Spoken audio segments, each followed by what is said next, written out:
antes que nada, la verdad no voy a recordar qué es un lenguaje de primer orden porque es una definición muy larga, ¿no? Pero vimos que tenía que tener ciertos símbolos, en especial a los que podían cambiar, ¿no? Que son las constantes, las letras predicativas y las letras funcionales.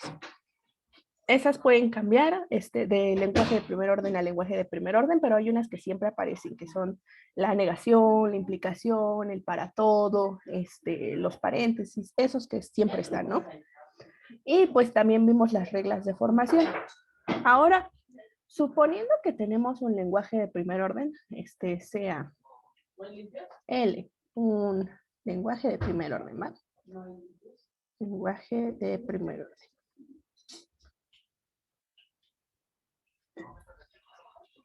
Entonces, pues, lo único que necesitamos para tener un sistema formal ahora son reglas de inferencia, ¿no?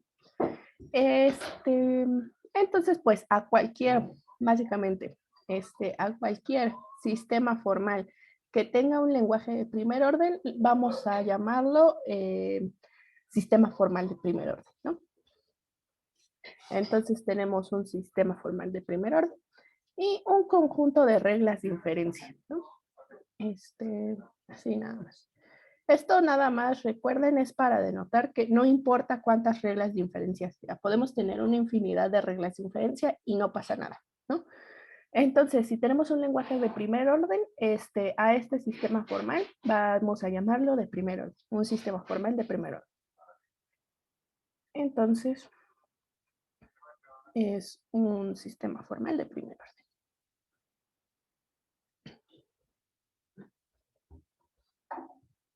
De primer orden, ¿va?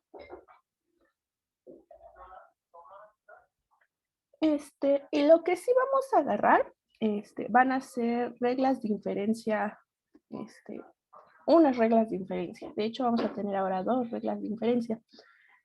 Pero para construir nuestro sistema formal del que vamos a sacar la teoría y que va a ser nuestro cálculo de predicados, no necesitamos un lenguaje formal en específico. Simplemente necesitamos que sea un lenguaje de primer orden.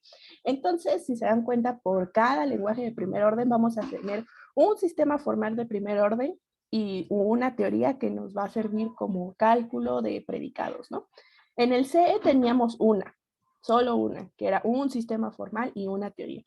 Y aquí podemos tener varios. Solo necesitamos fijar un lenguaje de primer orden y con eso ya vamos a fijar nuestro sistema formal y vamos a fijar nuestra teoría, ¿no? Entonces, vamos a suponer que tenemos un lenguaje de primer orden dado, ¿no? Sea L un lenguaje de primer orden. Le voy a poner, le voy a poner aquí entre paréntesis, pues ya fijo, ¿no? Eso quiere decir que ya tenemos nuestras letras predicativas, ya tenemos nuestras letras funcionales y ya tenemos nuestras constantes, ¿no? En la literatura, para hacer el cálculo de predicados, normalmente van a encontrar que se utilizan todos o no se utiliza ninguno, ¿no? No tienen constantes, no tienen letras predicativas y no tienen, no, sí, tienen una cantidad numerable de letras predicativas y no tienen letras funcionales o tienen de todo, ¿no? Eso es como lo más común. Sin embargo, también pueden encontrar perfectamente que, pues tomemos uno el que sea, y no importa, ¿no? Entonces, dado un lenguaje de primer orden, vamos a definir al cálculo de predicados, bueno, a un sistema de cálculo de predicado. Le voy a poner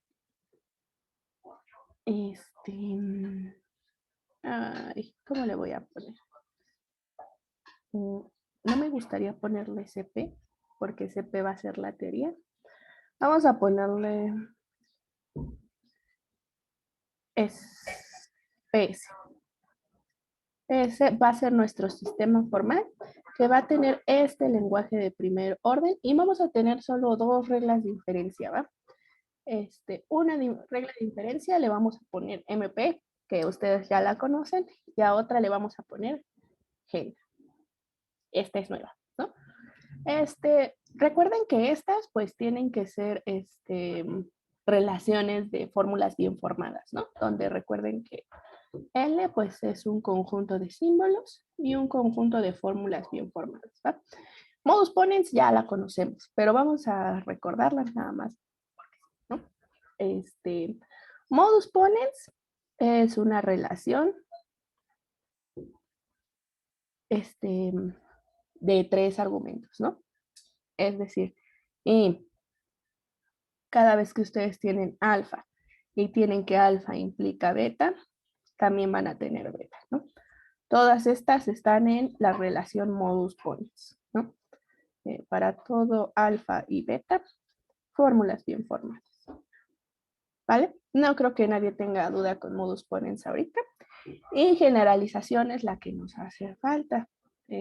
Generalización, pues también tiene que ser una relación, y en este caso generalización va a ser una relación binaria, es decir, de aridad 2, ¿vale? Es decir, que toma dos fórmulas. Bueno, podemos pensar que toma una fórmula y te da otra fórmula, pero bueno, pues son pares los que aparecen en generalización. Bueno, y los pares que van a aparecer en generalización son de este tipo.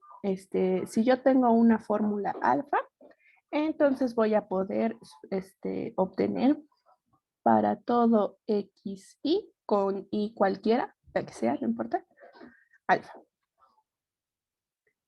Va a estar en generalización.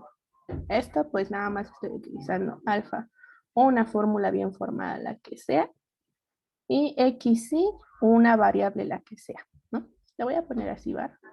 Para que se entienda que es una variable, pero este es un subconjunto de S, ¿vale? Recuerden que esta es una fórmula bien formada, ¿no? Si tenemos alfa, una fórmula bien formada, nosotros habíamos visto que paréntesis para todo, una variable, fórmula, paréntesis que cierra, es una fórmula bien formada. ¿Sí estamos de acuerdo? ¿Se entiende bien esta regla de inferencia?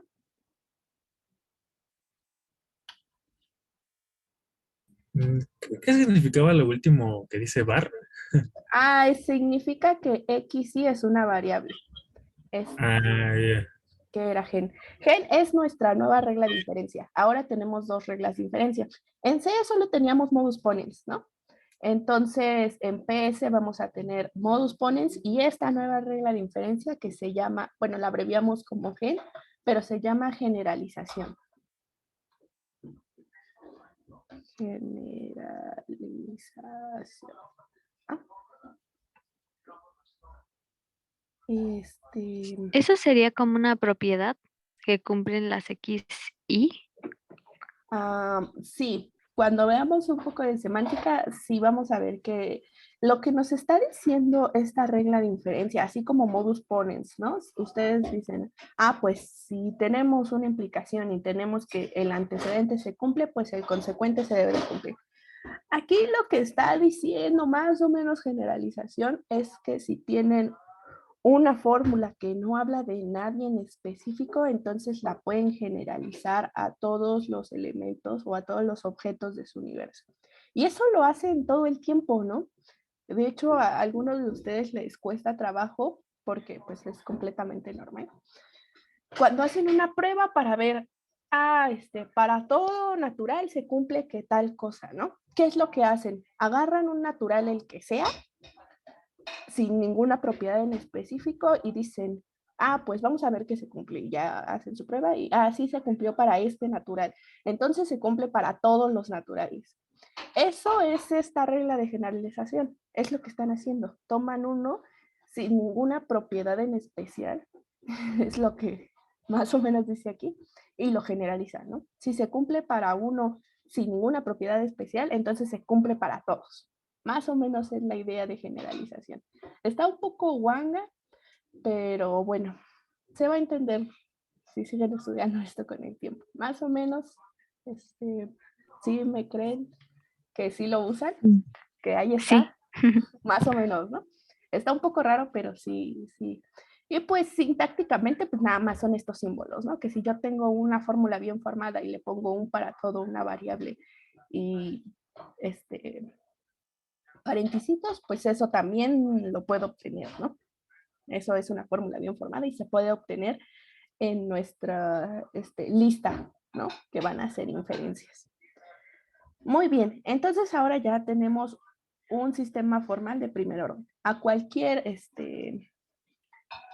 sistema formal de primer orden que tenga estas dos, va a ser lo que vamos a utilizar para hacer el cálculo de predicados. Que en sí el cálculo de predicados es a lo que llamamos la teoría. Ahora que ya tenemos un sistema formal, un lenguaje, bueno, un lenguaje, reglas de inferencia y con eso un sistema formal, pues sigue definir axiomas, ¿no? Y entonces vamos a tomar una teoría que sea la cerradura de esos axiomas. Y pues es lo que vamos a hacer. Vamos a definir a nuestra teoría CP. Y definir. O sea, CS, PS. Ya saben, ¿no? Tenemos un lenguaje de primer orden, nuestro modus ponens y nuestra generalización. Un sistema formal de primer orden, ¿no?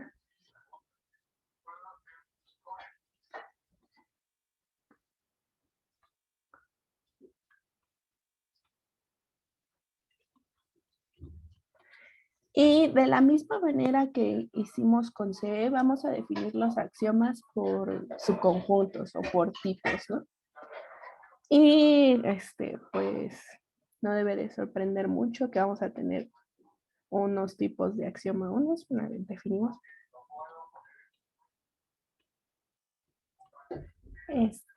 Y los axiomas 1 van a ser exactamente igual a los axiomas 1 de C.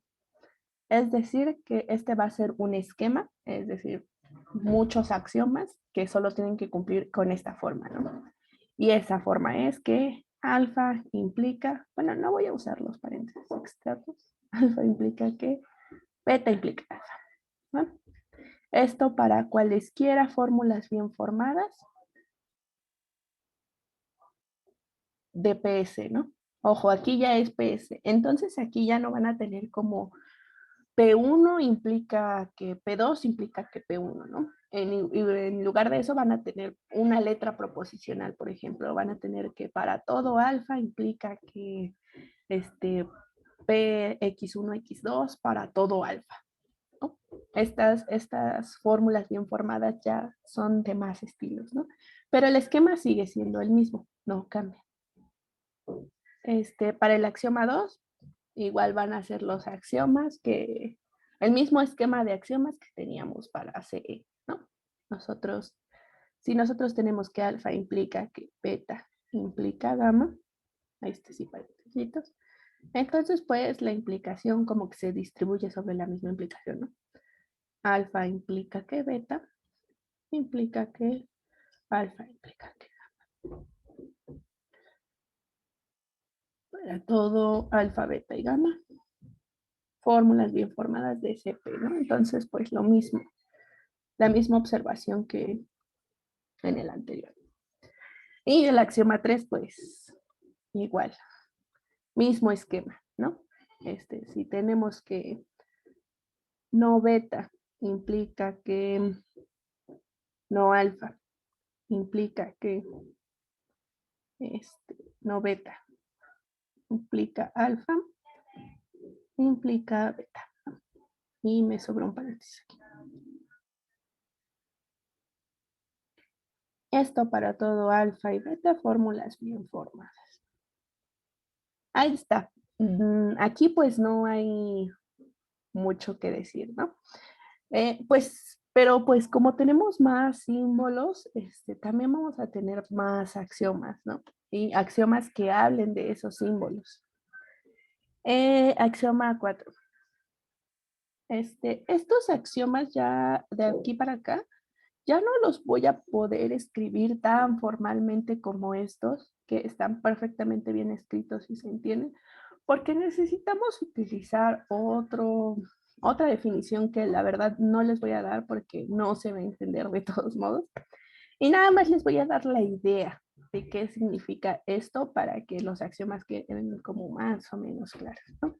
Solo quiero que sepan que existen y más o menos cómo se ven.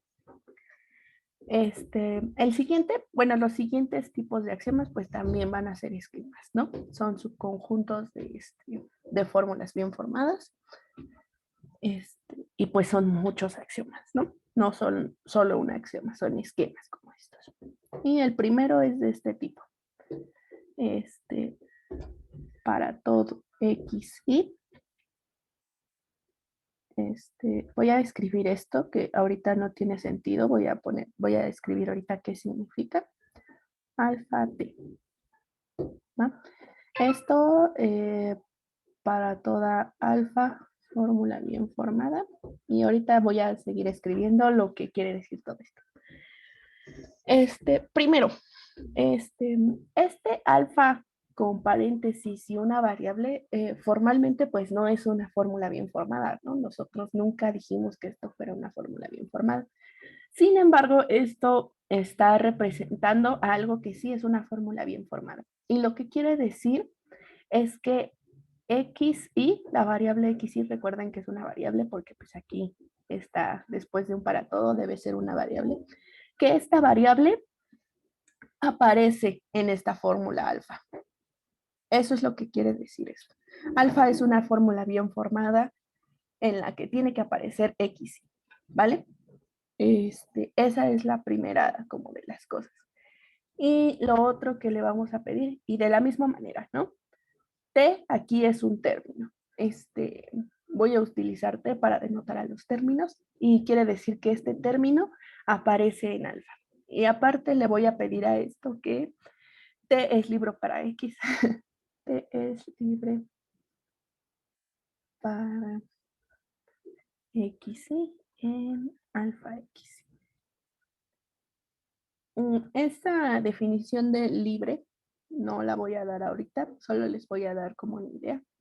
Y pues más o menos quiere decir que XY no aparece en T. Puede ser como lo más sencillo de captar. No es exactamente eso, pero más o menos es lo que dice.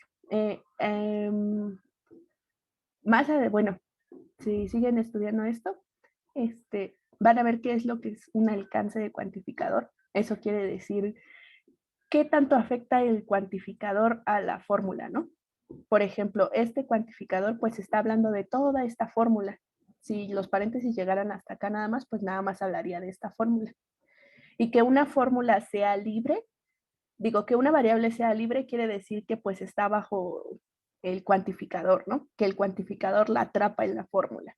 Esto es importante porque entonces ya esa variable está cuantificada y ya tiene que cumplir un para todo o un existe. En cambio, cuando esa variable no está bajo un cuantificador, pues solo es una variable y la podemos sustituir por cualquier objeto del que estemos hablando.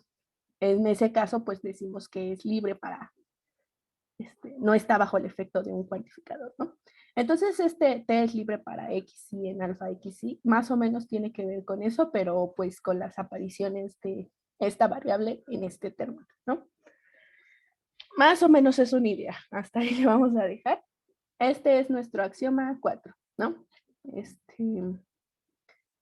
Y axioma 5, que también pues trae cuantificador, quiere decir que para todo x y, si yo tengo alfa implica beta, entonces alfa implica para todo x y beta. Y esto va a pasar para todo alfa y beta fórmulas bien formadas. Y de nuevo voy a pedir que alfa no tiene ocurrencias libres de X. Alfa no tiene ocurrencias libres de X. Y pues es lo mismo, ¿no? Aquí no se van a quedar X solitas cuando le quite el cuantificador. Pueden aparecer XYs, pero esas XYs van a estar dentro del alcance de otro cuantificador aquí adentro, ¿no? Eso es más o menos lo que dice. Axioma 6 es que, este está para todo XY y para todo XJ. Tengo dos variables. Si XY es igual a XJ, entonces alfa XY implica alfa de XJ. Tal que este axioma está un poco extraño. Y básicamente dice que si estamos interpretando igual a las XY, cuando yo reemplace las apariciones de XY en la fórmula alfa por XJ, algunas, no todas necesariamente, entonces esta fórmula pues sí se da. Eso es lo que dice, ¿no? Donde está muy guango esto, no nada más quiero que conozcan los axiomas. Alfa X XJ es la sustitución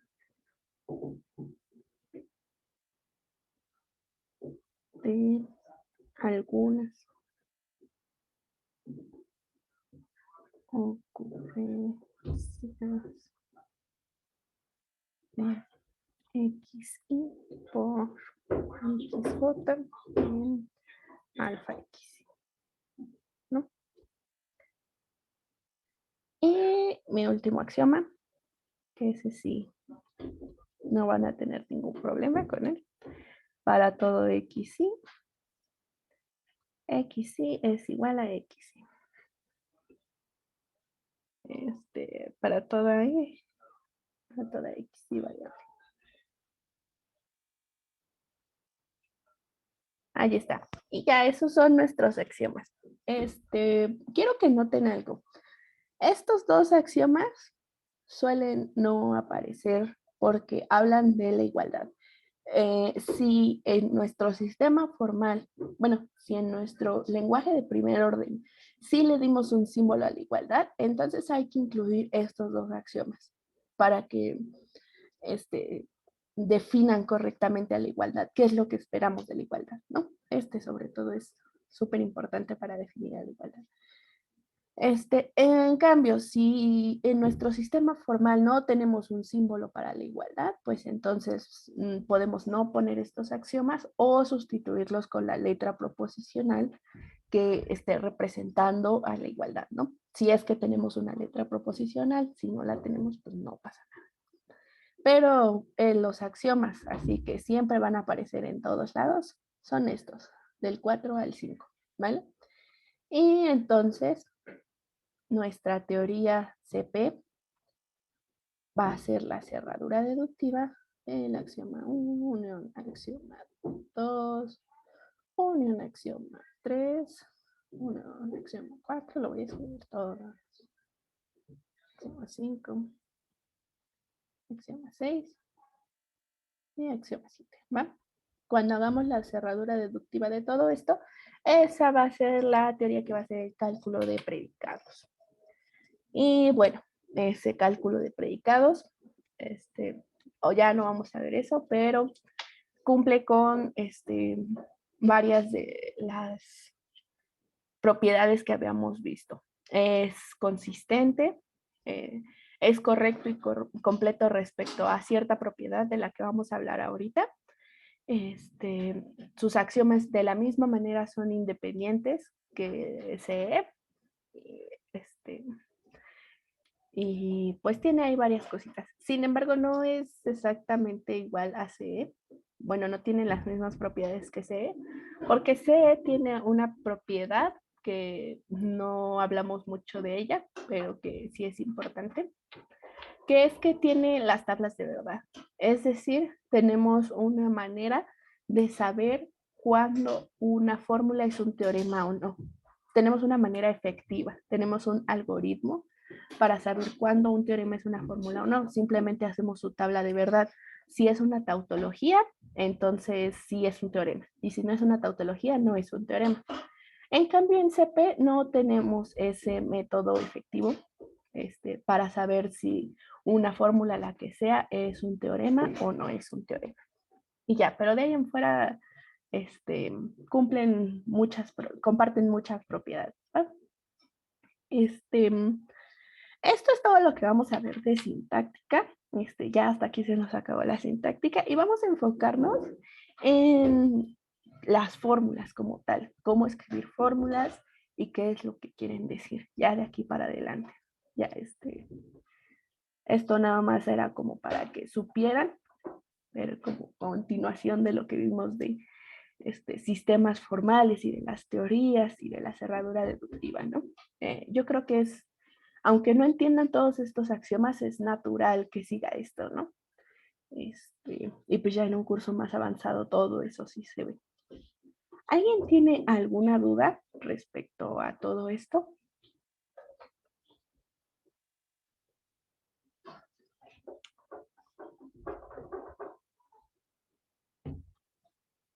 ¿No dudas?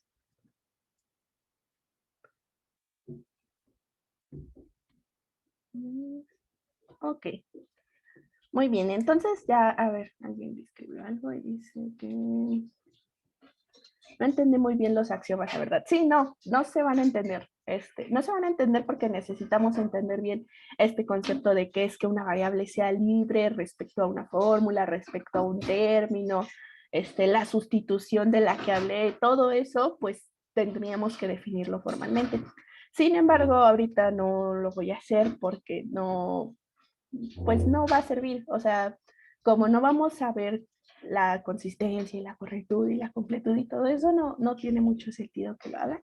La verdad es que les iba a presentar los axiomas, pero creo que es muy natural que esperen axiomas, ¿no? Entonces se los puse aquí nada más escritos, así como, miren, estos son los axiomas y ya, no es necesario entenderlos, ¿no? Todavía cuesta un poco de trabajo entenderlos, qué significan los DCE, ¿no? Y por qué son esos axiomas, entonces pues esto es todavía peor. Pero bueno, nada más se los quería presentar y pues presentarles al cálculo de predicados, ¿no?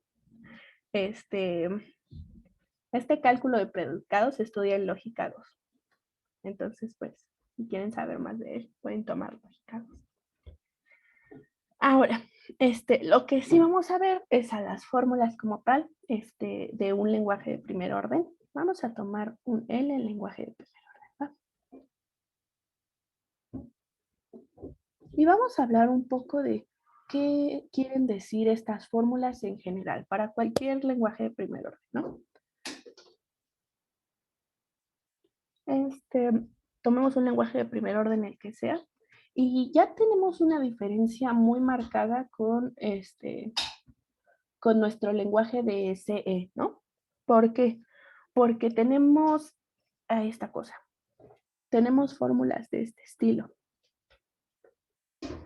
que ahorita vimos nada más sintácticamente, ay no, aquí me llevaste, pero pues que sí quieren decir algo, ¿no?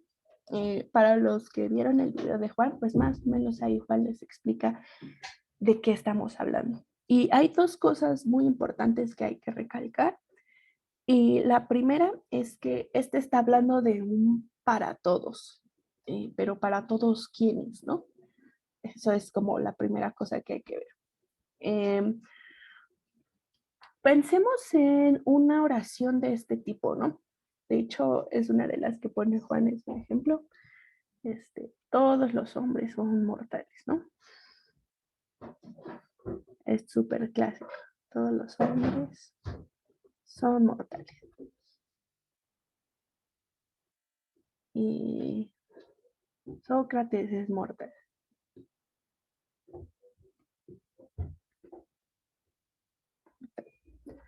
Este, aquí, si nosotros quisiéramos escribir esto con ayuda del cálculo de proposiciones, ¿qué es lo que obtendríamos en algo de este estilo?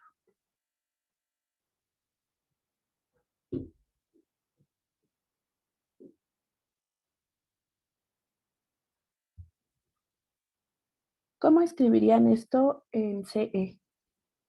Vieron un montón de ejemplos, ¿no? Podríamos usar el para todo. No, no, en CE, en En C. cálculo de predicados, de preposición. Sí, es cierto.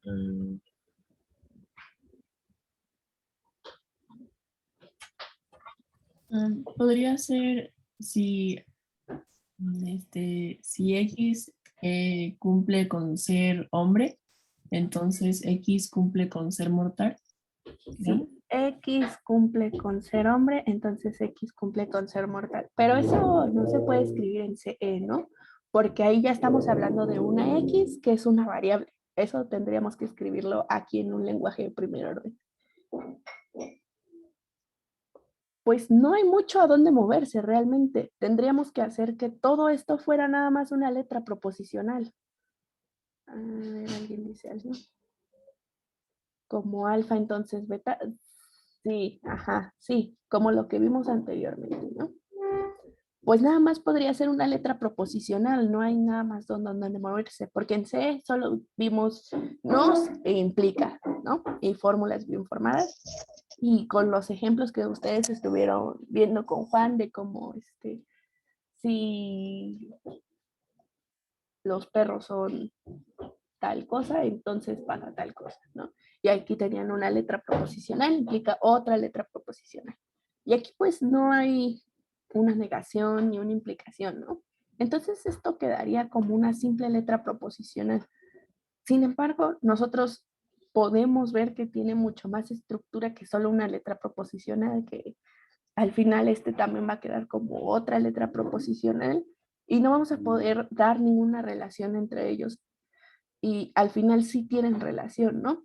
Entonces, por eso lo que hacemos es tomar un lenguaje en el que podamos expresar todos, ¿no? Sin embargo, ¿cuáles todos, no? Justo era de lo que estábamos hablando.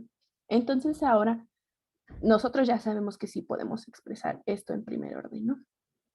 Así como lo vieron en el video, pues y como alguien había mencionado, pues para todo X, si X cumple con la propiedad de ser hombre, entonces va a cumplir con la propiedad de ser mortal, ¿no? Más o menos así se escribiría en un lenguaje de primer orden, ¿no? Entonces, hay que notar, pues, que esta X, que es una variable, está hablando de algo. Está hablando de objetos que cumplen cierta propiedad y entonces tienen otra propiedad, ¿no? Eso es muy importante porque a diferencia de C, aquí cuando estemos utilizando un lenguaje de primer orden, un sistema de primer orden y, y todo esto, vamos a estar suponiendo que estos X o para todos X o estos que cumplen las propiedades, pues forman un conjunto. Tenemos un conjunto de objetos que es del que estamos hablando y ese para todo nos está diciendo a todos los objetos de nuestro conjunto cumplen ese algo, ¿no? Entonces eso es algo que voy a escribir por acá, que es que estamos suponiendo.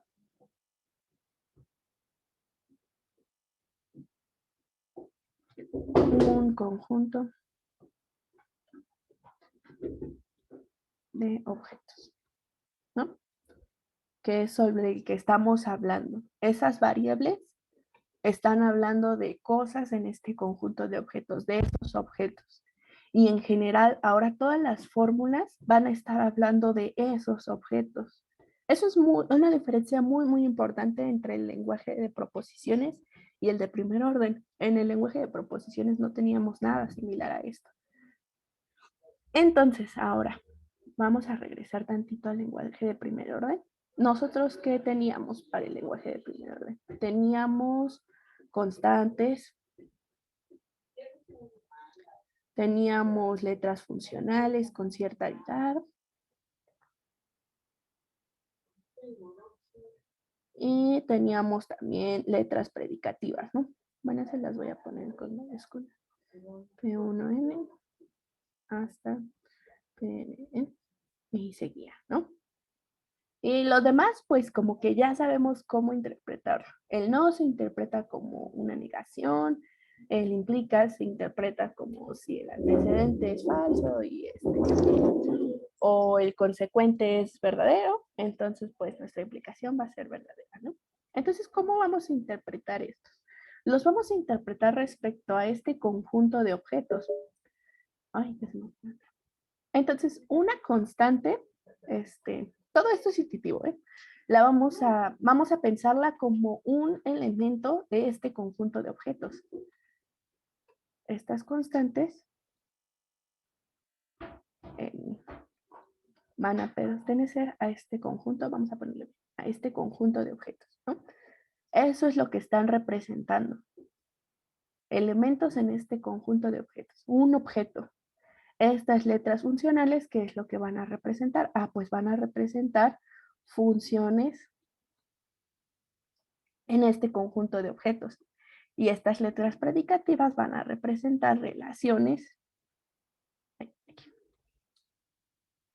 relaciones en este conjunto de objetos. Entonces, pues sí necesitamos este conjunto de objetos, ¿no? Es muy importante.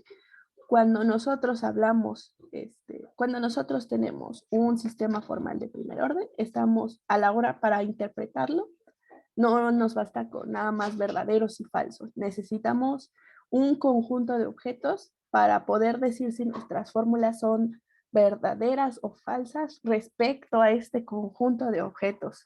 Entonces, eso también como que nos da una idea de que pues ya no va a haber tautologías, porque pues ahora la verdad va a depender de qué conjunto de objetos tomemos, ¿vale?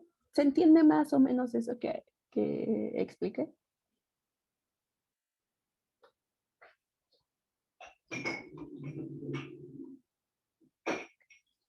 Ahora cuando les ponga una Sí, ahora cuando les ponga una fórmula, la que sea, por ejemplo, esta fórmula que estoy inventando en este momento, ¿no?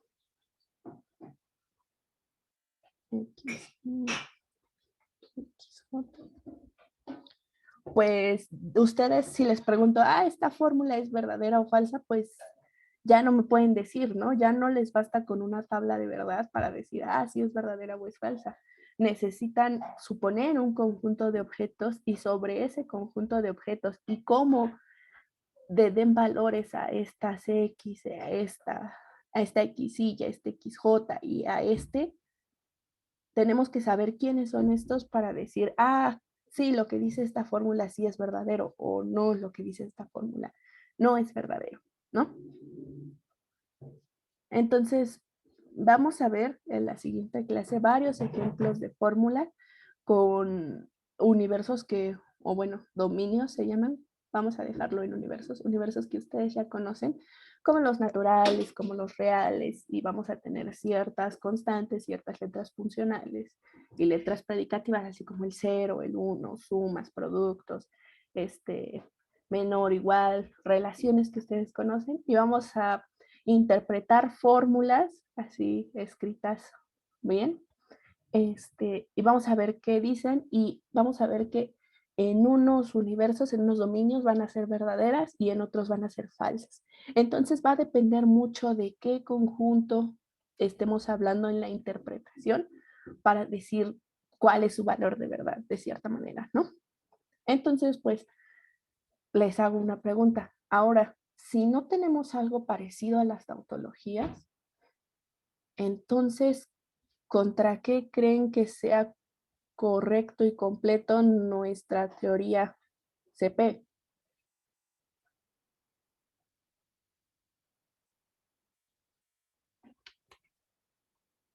Ahí ya suena extraño, ¿no? Porque pues si ya no tenemos tautologías, ¿qué vamos a hacer, no? ¿Contra qué es correcto y completo? Necesitamos una propiedad adecuada. Y nada más, así para que tengan una idea. Hay fórmulas que por su forma, así como en C hay fórmulas que por su forma siempre son verdaderas. Aquí en CP hay fórmulas que por su forma van a ser verdaderas en cualquier conjunto de objetos. No importa qué conjunto de objetos tomen y qué interpretación le den a todo esto, o sea, no importa quién sea esta función, puede ser cualquier función y esta letra predicativa puede ser cualquier letra y este puede ser cualquier objeto, que van a ser verdaderas. Eso se escucha muy complicado, ¿no? Una fórmula que va a ser verdadera en cualquier lugar, en cualquier conjunto de objetos, bajo cualquier interpretación. Bueno, esas fórmulas sí existen, sí hay, y van a tener un nombre especial que se vayan a llamar fórmulas universalmente válidas. Y bueno, el CP es correcto y completo respecto a esa propiedad. Obtiene todas las fórmulas que son universalmente válidas y solo esas fórmulas. Es decir, fórmulas que no importa qué conjunto de objetos tomemos, van a ser siempre verdaderas. Eso más o menos es una idea. Esto desde luego no es nada formal, tómenlo como puro chisme. Y lo que sí vamos a ver es la interpretación de estas fórmulas, ¿no? Intuitivamente, bajo cierto conjunto de objetos dados. ¿Alguien tiene alguna duda?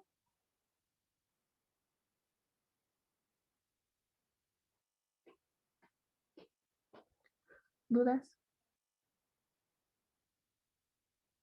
Esto de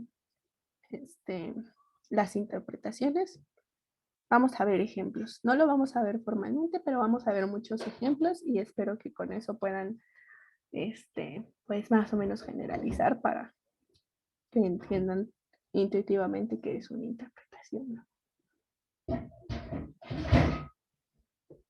¿Dudas, no dudas? ¿Seguros?